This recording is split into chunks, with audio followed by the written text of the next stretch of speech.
Les opérations sur les racines carrées. Exercice 6 à la page 42. Il s'agit ici de rendre les dénominateurs rationnels, c'est-à-dire pas irrationnels. Un dénominateur irrationnel, c'est un dénominateur qui comporte des racines carrées.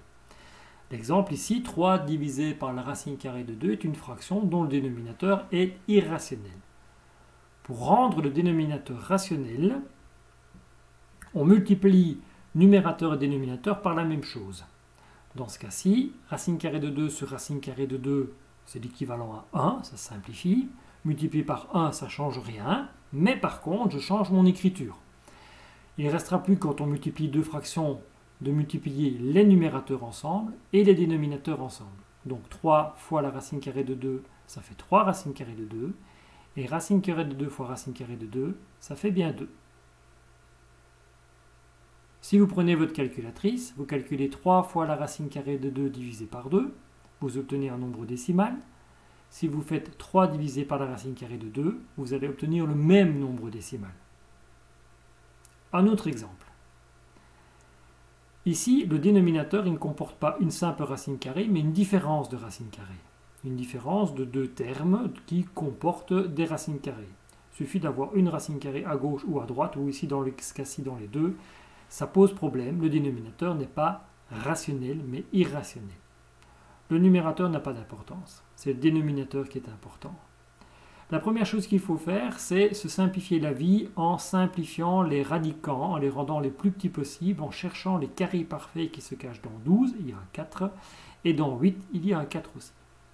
Donc, en simplifiant, on peut faire sortir un 2, et là aussi un 2. Donc c'est 3 racines carrées de 2 sur 2 racines carrées de 3 moins 2 racines carrées de 2. Comme les radicants ne sont pas les mêmes, on ne peut pas soustraire les deux termes du dénominateur. Pour pouvoir éliminer les racines carrées, on doit utiliser les produits remarquables et le troisième produit remarquable dans la vidéo précédente, c'est-à-dire les produits remarquables comportant les binômes conjugués. Le binôme conjugué au dénominateur qui est ici est le même, ce sont les mêmes termes, mais non pas avec un moins, mais avec un plus. Et donc, on multiplie numérateur et dénominateur pour avoir le fameux 1, le neutre pour la multiplication, par le binôme conjugué du dénominateur. Dans ce cas-ci, je prends ma première fraction et le binôme conjugué, c'est 2 racines carrées de 3 plus 2 racines carrées de 2, que j'écris au numérateur et au dénominateur pour avoir ma valeur 1, puisque ceci est égal à 1, et donc je ne change pas mon calcul de départ. Ceci est le binôme conjugué du dénominateur, en tout cas dans la partie du dénominateur que je recopie au numérateur. Ensuite, pour aller plus loin, on va distribuer ce facteur à chacun des termes de la deuxième fraction. Donc 3 fois 2, ça va faire 6. 2 racine carrée de 2 fois racine carrée de 3, c'est racine carrée de 6. 3 fois 2 ici, ça fait 6. Et racine carrée de 2 fois racine carrée de 2, c'est racine carrée de 4. Au dénominateur, il s'agit d'élever ce terme-là, 2 racines carrées de 3 au carré, ce qui va devenir 4 fois 3, moins ceci au carré, c'est-à-dire 2 au carré, ce qui fait 4, racine carrée de 2 au carré, ça fait 2. On calcule ici en dessous. En haut, on sait juste calculer la racine carrée de 4 qui va faire 2. On va avoir 6 racine carrée de 6 plus 12, du coup, avec 12 moins 8. Alors, interdiction d'aller simplifier le 12 et le 12. On doit d'abord calculer, il y a un ordre PEMDAS par apémudiase, on doit d'abord calculer des choses dans l'ordre. Dans ce cas-ci, en bas, on peut simplifier, ce qui fait 6 racine carrée de 6 plus 12 sur 4. On remarque, dans ce cas-ci, qu'au numérateur, les deux termes qui sont écrits sont tous les deux pairs, et en bas aussi.